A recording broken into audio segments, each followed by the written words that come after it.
I'm Jill Robbins, and I am an auto and lifestyle writer from sunny San Antonio, Texas. This is the 2023 Kia Telluride X-Line, and I have been driving this all over the place for about a week.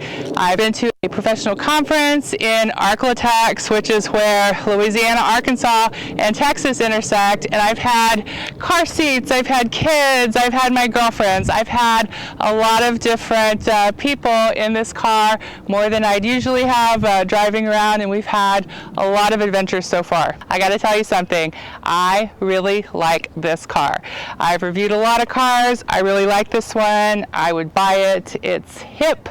It's just got a cool looking vibe, but it's still functional. If you are in the market for a 7-seater SUV, you need functional, but you like a little pizzazz to go along with it. And there are just lots of things I like. We're going to start off in the front seat, and I'm going to tell you about some of the things that I like about driving this car. Okay, so this is the front seat, very comfortable. This is where, as the driver in my family, I spend a lot of time here, so it's a good thing it's comfortable.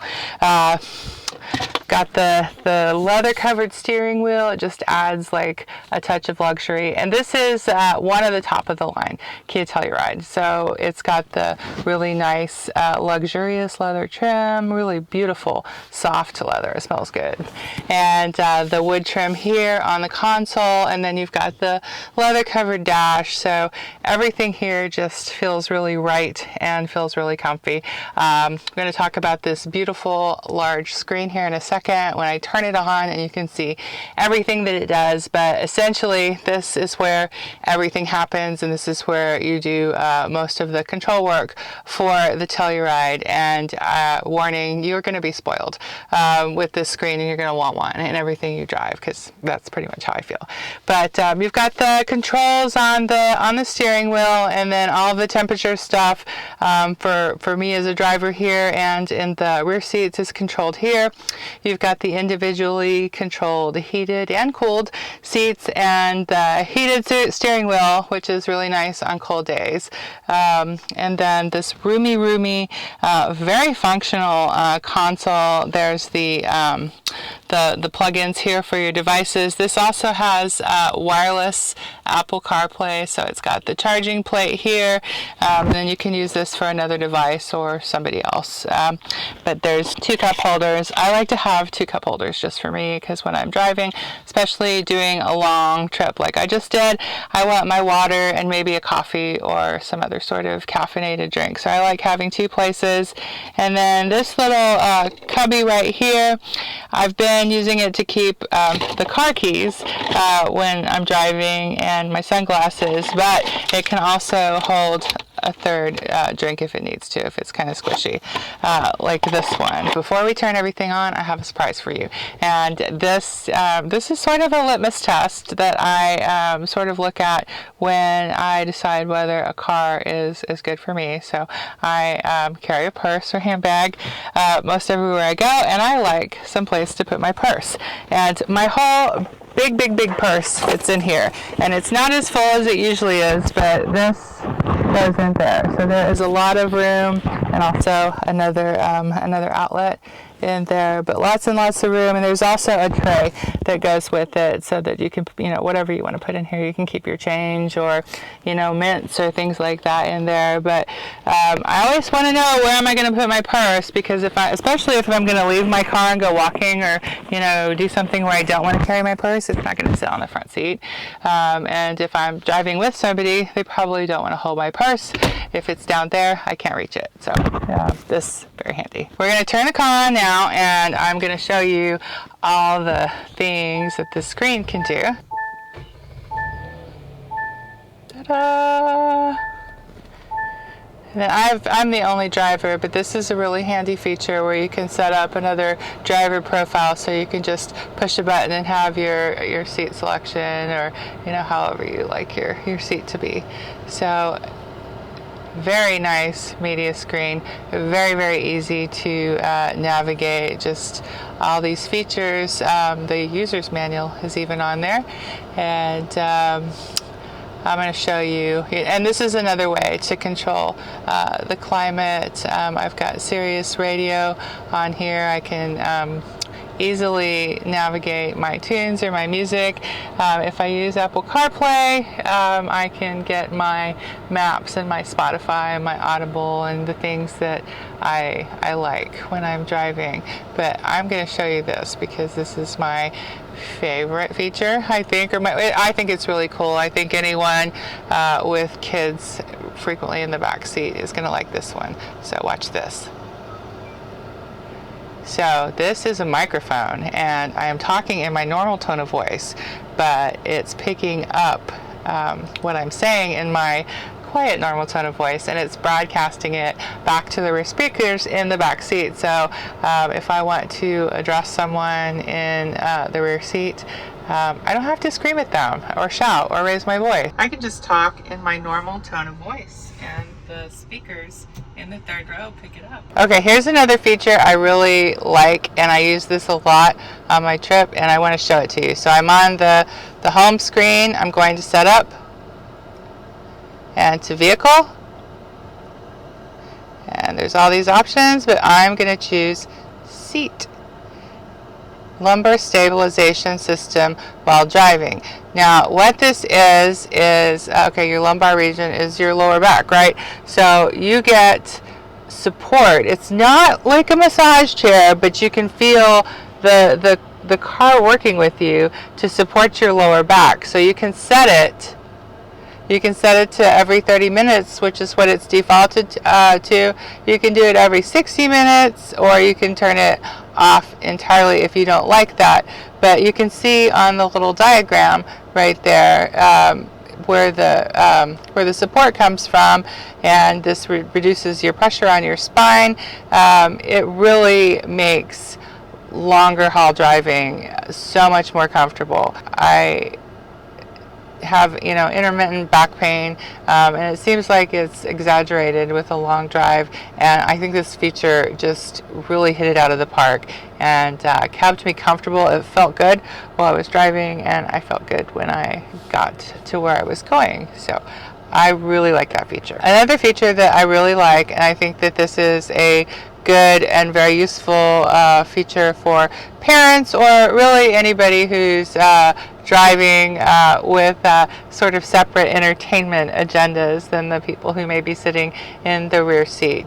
So you can go to quiet mode right there off the main screen, and you can activate it, turn it off, and this will ensure that the radio is, or if you've got, your CarPlay connected to an audiobook or whatnot, it'll only play up here on these speakers. So if you've got someone in the rear seat that's trying to rest, or a baby that's sleeping, or a kid that's got their headphones and their iPad on, you can have your audiobook or your podcast or whatever you're listening to only play up here, and that's with the quiet mode. So that's another feature that I really liked. Okay, I'm going to show you another feature that I really like here on the Kia Telluride. So I'm going to tap vehicle again. I'm on the main menu, and the first one up is driver assistance, and that's where we're going to stay. So you can look at all these options, but we're going to stay here with the driver assistance. And you can see the diagram of the car. You've got parking, safety, driving, safety, different things. You can click on them like this, and it brings up the settings and what this does. So I used both of these, or relied on both of these, when I was doing my road trip. I was stuck for 2 hours on Interstate 10 right outside of Houston because of an accident. So I think it took me probably over an hour to go like half a mile. So it popped up when the vehicle in front of me was moving. I was sitting there, looking at other things. So that does notify you if you're distracted or look away when the car in front of you goes. This will pop up and tell you, hey, it's time to get a move on. And the other one is the take a break. icon that will flash here on your display with a cup of coffee, encouraging you to stop and rest. There's technology in the car that watches your eyes and can detect when you are needing to take a break, and it will pop up and with a little coffee icon saying maybe it's time to consider stopping. And I just think that is so rad, that a car can tell by how much I'm blinking or not blinking that I'm tired and I need to pull off and take a break. Here are some key driver functions on the center console. Right here is the different drive modes that you can select, and right now we're in smart mode, and when I switch it, you do that just by toggling the dial. You can tell up here on the driver's display what drive mode you're in. So comfort, eco, snow, which I'm not going to use here. Snow, eco, comfort, sport, and smart. And then you can use this button right here to lock your axles right there. And all easy to handle right here from your driver's seat. Okay, this is the auto hold button right here. And I want to show you this camera mode. This is pretty cool. So if you want to know what's going on outside your vehicle without getting out and looking, you've got all these different point of views you can see. That's the side of your car right here. That one's pretty cool. And this is the auto stop start. If you don't like your car to do that thing where it kicks on and off when you're like stopped at a stoplight, you can toggle that to adjust to whatever you're comfortable with. So now it's time to check out the second row and what it is like to sit back there. Okay, this is the comfy and roomy second row, and as you can see, this seat is pushed fairly far forward in comparison to this one, and I still have some nice leg room here. You can adjust it and sit back, and I'm really comfy, and I can also recline the seat, and this is great for long road trips. Really kind of lean back, really nice and cozy. You've got the heated and cooled seat controls back here for both of these. You can see them right here. And then each rear seat has their own little USB outlet, so minimal fighting over where people are going to charge their devices. Then you've got the dedicated cup holders for the second row here, put water bottles or whatnot. And then we've got pockets on the rear seats and a little hook you can hang a bag or headphones or whatnot on. Really just super comfortable. This is very handy right here. Just a standard household electrical outlet that if you've got to plug a laptop in or a device or something like that, and then the 12 volt, you can get like adapters and stuff if you want to use that as another power source, but really handy to keep everything connected while you're on a road trip. And my grandkids sat back here when we were traveling together. My grandson sat here. He's almost 5. In a front-facing seat. He's almost ready to graduate to the booster. And then my granddaughter was here in the rear-facing car seat because she's an infant. I will tell you, from the perspective of somebody putting the kids in the car seat, this is really easy and comfortable. There's a lot of room to work, and you don't have to, twist yourself into a pretzel or, bend yourself in half to be able to take care of business. But really nice sitting back here. I would actually like to ride back here. You've got the beautiful panoramic roof. You've got the view here, looking up at the blue sky, and then it also extends up to the front. Really, really nice feature. Now, I am almost 5'11". The third rows aren't generally super comfortable, but I can get back here with a minimum of acrobatics. This is totally unrehearsed. I don't think I'd want to do it in a dress and high heels, and I had this seat pretty far back, so we would probably want to move it forward a little bit if I were to actually sit back here. But it's doable. It's not where I'd choose to ride, and most adults would probably say the same thing. But it's functional. I had one of my girlfriends that I took out for pie when I was in Shreveport, and we made the shortest, tiniest one sit back here. But there are a lot of possibilities. My son-in-law sat back here with the seat pushed forward because that was where the baby sat, and he said he was fairly comfortable. He doesn't complain a lot. But you've also got things back here. You've got two, one here, one there, ports, so you can charge your stuff. There are cup holders here that you can put drink bottles in. You can still get some of the views from the roof. The covering on the ceiling is this luxurious black suede, like a microfiber type fabric that really contrasts nicely with the tan camel colored seats, and the seats have the black accents on them, and it looks really, really nice and sharp.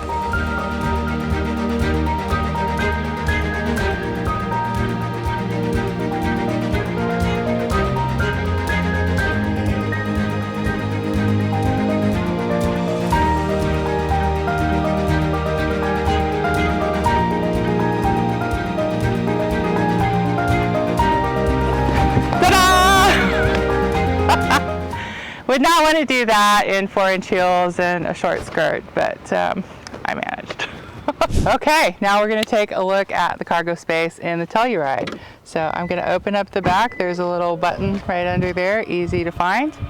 And as you can see, not a huge amount of cargo space, but also it's not skimpy either. I just came back from a road trip, and my road trip packing philosophy is throw it all in the car because you might need it, which is I do not recommend, but all of my stuff fit back here just fine. And this would hold for our family of 4 probably a medium amount of groceries, not the Costco run haul. We'll get to that in a second. And then this cargo space right here, easy to access.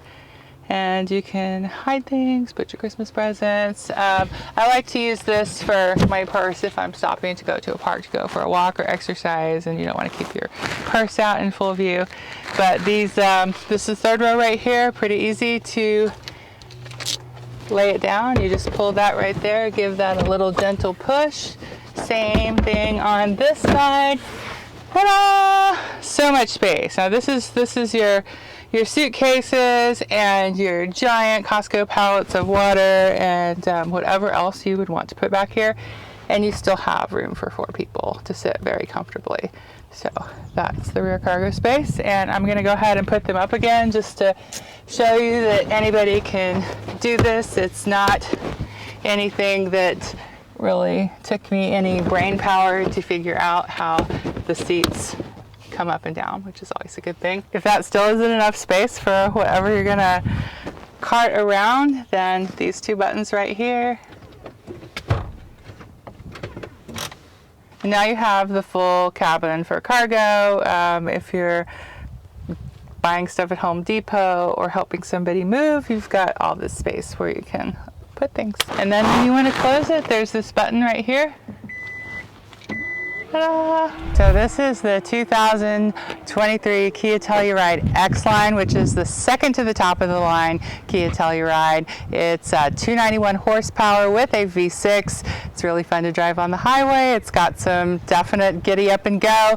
It also has off-roading capabilities. The starting MSRP on the Telluride comes in at $49,000. This one here is really nicely loaded, and it's $52,000 and change. I had a really favorable impression of this car. I really like the way it looks. Looks count. It's sleek. It's I would even say elegant, and it just gets the job done. If you need a 7-seater SUV and you want a car that's not frumpy, that has a little bit of pizzazz, this is a good one. It's really comfortable. The technology and just figuring things out in the car is just easy, and it makes sense, and really what's not to like.